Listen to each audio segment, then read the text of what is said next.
Bo'ldi. Ey. Bu gaplarga unaqa seriozna ahamiyat berish menimcha uncha kerak emas. Xo'p, bunaqa videoni hech kim kutmagan edi. Na meni, na sizlar. Lekin xush kelibsizlar. Bugungi videoda biz Lionel Messi qishda qaysi jamoaga o'tib ketishi mumkinligi haqida, Ronaldoning internetni portlatgan intervyusi haqida va Barselona o'ziga Lewandowskining o'rniga kimni olib kelmoqchi haqida gaplashamiz. Hammaga salom do'stlar, men ismim Umar, Jonim futbolim kanaliga xush kelibsiz. Bunaqa videolar ko'proq chiqishi uchun nima qilish kerak? Birinchi bo'lib like bosishingiz kerak. Ikkinchi bo'lib Tottenhamga muxlislik qilishingiz kerak. Hazillashdim, mayli, like bosish shart emas. Uchinchi bo'lib esa kanalimizga obuna bo'lishingiz kerak. Mana shu 3 ta shartlarni bajarsangiz, ko'proq shunaqa videolar chiqadi. Mayli ko'p yozib o'tirmaymiz. Yaxshilab o'tirib oling, yishki narsalar olib oling, chunki biz boshladik.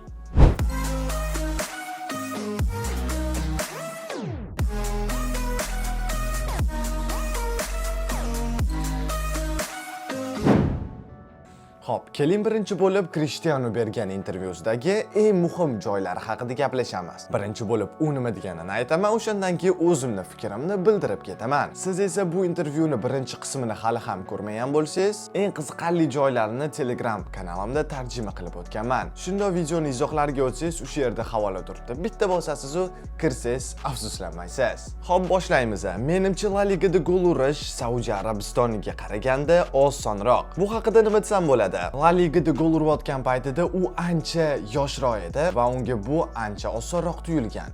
Ammo hozirda yoshi 40 yoshga kelganida Saudiyada o'sha paytda La Ligada urgandan ko'ra qiynalyapti. Tushuntira oldim degan umiddaman. Qisqacha bu o'zining fikri, albatta u o'zining fikrini bildirishi mumkin. Bu gaplarga unaqa seriozna ahamiyat berish menimcha uncha kerak emas. 471 ta kishi jahon chempionatini yutgan. Demak, bu degani 471 ta odam dunyodagi eng yaxshilarmi? Unda menga ayting, nechta kishi 950 tadan ortiq gol urgan? Bu gapi menimcha chiroyli chiqqan. Xo'p, birinchi bo'lib 400 tadan ortiq odam haqida gaplashamiz. Juda ham ko'p loyiq va noloyiq bo'lgan o'yinchilar jahon chempionati yutgan. Loyiq bo'lgan shu jamoalarni oxirigacha ko'targan, qo'llaridan kelgancha jonini berib harakat qilib yutganlar va zaxirada o'tirganlar ham bor. Lekin bu gapi bilan u aynan Lionel Messiga murojaat qildi. Bu ikkalasini men taqqoslashni yoqtirmayman. Meni fikrimcha ikkalasi ham dunyodagi eng yaxshi o'yinchilar. Meni gapimga qo'shilasizmi? Agarda yo'q bo'ladigan bo'lsa, sizningcha kim yaxshiroq? Messimi? Ronaldomi? Fikringizni yana bir bor izohda yozib ketsangiz bo'ladi. O'tgan mavsum men uchun eng yaxshi bo'lmagan mavsumda. Men 25 ta gol urdim va liganing eng yaxshi to'p urariga aylandim. Agar men shu yoshda APLda o'ynagan bo'lganimda, xuddi shuncha gol urgan bo'lardim. Yo'q, men bunga qo'shilmayman, mutlaqo qo'shilmayman. Hozirda Premier Ligada o'ynash juda ham qiyin. Hatto Ronaldo uchun. Ronaldo kelganida 37 yoshida, adashmasam 18 ta gol urgan. 3-o'rin bo'lgan to'p urarlar bo'yicha. Ammo hozir yoshi o'tdi, sal sekinroq qimillaydi. O'tari ham oldindagi emas. Men Ronaldoni yaxshi ko'raman, sevaman. Lekin buni tan olishimiz kerak. Va bu gapiga qo'shilib bo'lmaydi, chunki Saudiya liganing o'yinlari va Premier Liganing o'yinlari ancha katta farqi bor. Saudiya ligasi darajasi Liga 1, Portugaliya chempionati va boshqa ko'plab ligalardan yuqori. Yo'q, Portugaliya ligasini to'g'risi kuzatmaganman, lekin Liga 1, ya'ni Fransiya ligasi haqida gapiradigan bo'lsak, Fransiya ligasida asosan bitta jamoa bor. Bu Paris Saint-Germain. Lekin hozirda Marseille ham, Olympique Lyon ham o'zini juda ham yaxshi ko'rsatyapti. Va u o'yinlarni ko'radigan bo'lsangiz, azgina bo'lsa ham futbol bor. Ya'nida u yerdan o'yinchilar o'zini ko'rsatib, boshqa top jamoalarga o'tadi. Saudiyaga aksincha o'yinchilar qarigan chog'ida kelib pul topishadi. Saudiyadan yodganda bitta chiqqan zo'r o'yinchini menga ayta olasizmi? Ya'nida aytmoqchi bo'lganim, Saudiyada o'ynab, o'zini zo'r ko'rsatib, top jamoaga o'tgan. Bunaqasi yo'q. Fransiyada esa bunaqasi tiqilib yotibdi. Kamavinga, Rafinha, N'Golo Kante, Sadio Mane. Endi birinchi bo'lib xayolga kelganlarni aytdim. Xo'p, keyingisi esa eng qiziqarlisi. Messidan oldin Argentina xalqaro sovrinlarni yutgan. Bu hech kimni ajablantirmaydi. Men esa Portugaliya bilan avvali hech qaysi milliy trofeyga ega bo'lmaganman, ammo hozir 3 ta sovrin qo'lga kiritdik. Hop, bu bilan u nima demoqchi? Uni fikricha, Messi bo'lishidan oldin ham Argentina buyuk bo'lgan, Messidan keyin ham buyuk bo'ladi. Portugaliya esa aksincha, bir paytlar oddiygina kuchsiz terma jamoa edi, ammo Ronaldo kelganidan keyin kuchli bo'lib 3 ta xalqaro titullarni yutdi. Bu gapida to'g'ri joyi ham bor, noto'g'ri joyi ham bor. Qarabsizki, oxirgi jahon chempionatida aynan Lionel Messi tufayli Argentina chempion bo'lgan. Ya'ni-da u bo'lmaganida 100% garantiya beraman, ular yodganda chorak finalgacha ham yetib olishmagan bo'lardi. Endi o'yinlarni ko'rganlar ham meni fikrimga qo'shilsa kerak. Lekin to'g'ri joyi ham shundaki, Argentina oldin ham buyuk bo'lgan va keyinchalik ham bo'lishi mumkin. Portugaliya esa endi yuqori darajadagi o'yinchilarni chiqarishni boshladi va bu jahon chempionatida bu ikkita terma jamoa menimcha deyarli bir xil kuchga ega bo'lishadi.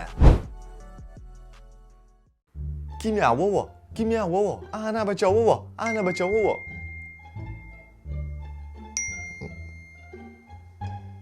Galatasaray. Come to Galatasaray. Galatasaray. Wow.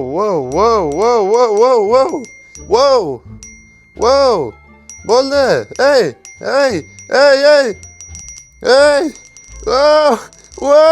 Wow. Hozirda aynan shunaqa muammoga Lionel Messi va uning rafiqasi duch kelishdi. Keling hikoyani boshdan aytib beraman. Bir necha oy oldin argentinalik o'z agentlariga qishda MLSda tanaffus bo'lgan paytida u shug'ullanishni to'xtamasdan jahon chempionatida jamoasiga yordam bermoqchi ekanligini aytdi. Va shuning uchun uni agentlari birinchi bo'lib Saudiyaga borib, xohlasanglar biz o'zimizni o'yinchimizni ijara sifatida sizlarga beramiz deb aytishdi.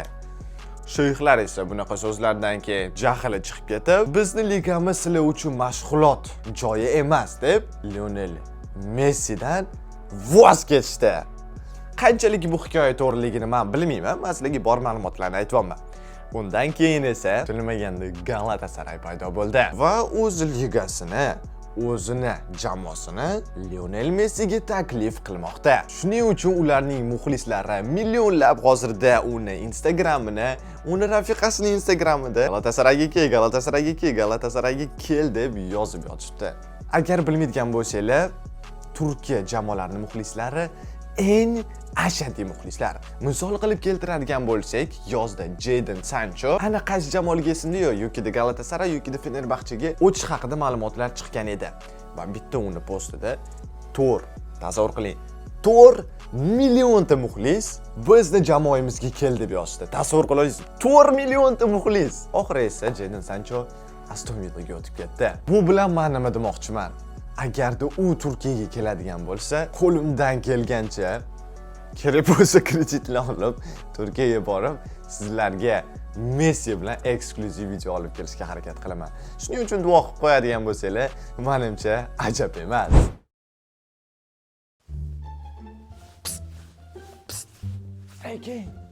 Hey, yozda jamoaga qaytasanmi?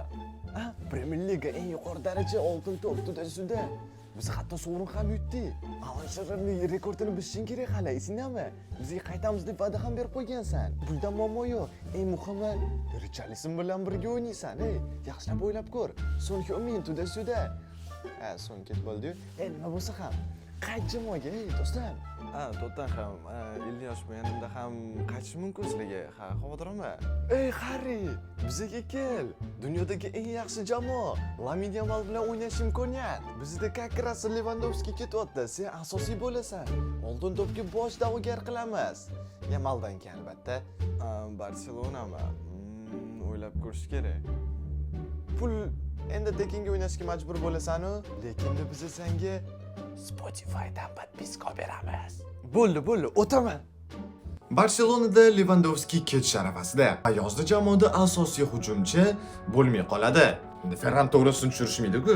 Shuning uchun jamoa hozirda moliyaviy muammolarga duch kelganiga qaramay 3 ta top o'yinchilarini sotib olmoqchi. Ya'ni 3 tasidan bittasini albatta. Birinchisi bu Julian Alvarez. La Ligada o'ynashni o'rgandi, o'zini juda ham zo'r ko'rsatyapti. Texnikasi bor, driblingi bor, tez yugurishi bor. Hatto jarima zarbalaridan ham gol ura oladi. Ikkinchisi bu Erling Haaland. Robot eng qiyin ligada o'ynagan. Barcha jamoalarda kamida bitta o'yinda bittadan gol uradi. Juda ham kuchli, baquvvat, tez o'yinchi. Va oxirgisi esa Harry Kane. Meni eng yoqtirgan hujumchi. Tottenhamning afsonasi, Bavariyani ham afsonasi deb aytursak bo'ladi. Agarda Bavariya o'yinlarini oxirgi paytlarda ko'rmayotgan bo'lsangiz, bitta ko'rishingizni tavsiya qilaman. Chunki Kane hatto himoyaga qaytadi. Yarim himoyachi ham bo'lib o'ynaydi. Assistlar ham beradi, gol ham uradi. Qisqacha qila olmaydigan narsasi yo'q. Tottenham davrida ham, har xil murabbiylar kelganda ham har doim yuqori darajani namoyish etardi. Bavariyaga o'tib, undan ham yuqori darajaga chiqdi. Qisqacha hozirda oltin to'pga bosh da'vogar. Tfu, ko'z tegmasin faqat. Qisqacha aytadigan bo'lsak, Barselonaga aynan Kane o'tishni men orzu qilaman. Chunki shu orqali o'zining eng kuchsiz bo'lgan joyini ortga olib chiqadi. Ya'ni mashhurlik. Undan keyin esa balkimda oltin to'p ham olishi mumkin. Xo'sh do'stlar, shu bilan bu ajoyib videomizni yakunlaymiz. Bunaqa videolar ko'proq chiqishini xohlaydigan bo'lsangiz, albatta like bosing va Telegram kanalimga obuna bo'ling. Yo, rostdan ham Telegram kanalimda ko'proq postlar qo'yaman, ko'proq videolar qo'yaman. Qisqacha futbolga oid bo'lgan hamma narsa Telegram kanalimda. Endi esa quiz vaqti keldi. Quizga ham qilmaganimizga necha oy bo'lib ketibdi. Oxirgi o'yinchi Cole Palmer edi. Va mana shu odamlar uni topishdi. Siz esa endi mana shu futbolchini topishga harakat qiling. Shartlarni yana bir bor eslatib o'taman. Birinchilar qatorda to'g'ri topganlar, o'yinchining nomini to'g'ri yozganlar, kanalimizga like bosib, obuna bo'lganlar keyingi videoda chiqadi. Shu shartlarga yaxshilab ahamiyat berishingizni so'rab qolaman. Siz bilan esa Umar, Cho'rim futbolim kanalining egasi edi. Jamoalarga faqatgina g'alaba tilab qo'yaman. Agar Arsenalga muxlislik qilmasangiz, sizlarga esa faqat sog'lik tilab qo'yaman. Sog' bo'ling, salomat bo'ling. Bye.